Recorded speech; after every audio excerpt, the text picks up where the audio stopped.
Listen up. Warm up. The War of 1812, paired with the Industrial Revolution, led the United States into being self-sustainable. Someone tell me real quick what it means to be self-sustainable and why we had to become self-sustainable. I know why. This is really good for you. We had to become self-sustainable because Britain wouldn't trade with us. Britain wouldn't trade with us, or was it kind of a mutual agreement? We wouldn't let mutual. It was mutual, right? We didn't want to trade with Britain, and Britain didn't want to trade with us. Remember Embargo Act of 1807? Oh yeah. They were impressing our sailors and all that good stuff, and we had to decide if we wanted to trade with Britain or France, so we decided to stop trading with everybody.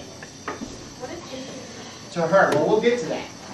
War of 1812, how does that fit into becoming self-sustainable? How? Yes, we've been so dependent on trading and getting our goods from Great Britain, we stopped trading with them because we're at war with them now. We don't want to trade with them when we're at war. So we start producing our own goods, leads us into the Industrial Revolution, thanks to our man, Samuel Slater. Remember the James Bond? James Bond memorizing all those plans and coming to the U.S., building the first factory. Become self-sustainable and now interdependent. What is interdependent? Rivalry? Rivalry? No, that's not right. Oh. Interdependent. You got an idea? Depending on another part of the country. Yes, my hint, the relationship between the North and the South. How the North and the South relate that to being interdependent. They started using his word, dependent. The North and South were what? Depending on each other. In what way? Oh, Close, yes. well, the North depended on the South for like their crops and foods and stuff, and Well, what was the big one? cotton. Cotton. Why cotton? Because they grew a lot of it. Yeah, the South. And why was the Cotton. North dependent on it? Because they were more industrialized, like textile mills. So they use the cotton in the textile mills, and when they create that cloth and those clothes, what do they do with it? They sell it or trade it down. They send it south. So there's a cycle.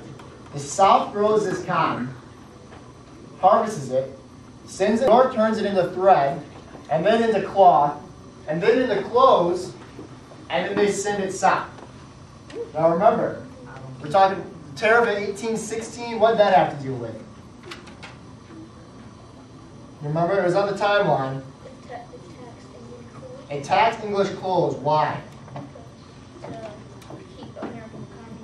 To keep the economy, the American economy going. Because Britain was selling their goods for a cheaper price than American goods. So we decided to tax the British goods, so our goods would suddenly become cheaper. So we'll start talking about that a little more tomorrow when we start talking about manufacturing in the North again. All right, here we go. As you guys probably heard, some of you are like, sweet, we get to rap today in class. This is what you guys are doing. I have 7 topics talking about slavery and the slave trade in the South. Each group is going to get a topic. You're going to read the paragraphs about your topic, take the most important notes, the most important stuff in those paragraphs, and you have to create a presentation, a 2-minute presentation that's going to teach the class about your specific topic. Now, you can't just come up here, sit here and talk in a monotone voice, the middle passage. No, I want either a skit, some sort of memory mnemonic device that will help the rest of the class remember the main idea. A political cartoon. You can write a poem, or my personal favorite, write a song or a rap. We had a very fabulous rap last class period. So if you guys can try and top the one from last period, I would encourage you. Or DJ.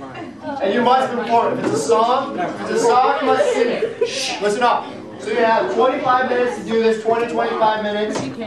You might have some more time tomorrow to work out, to actually do the presentation still. But I will hand off the topics now and get to work.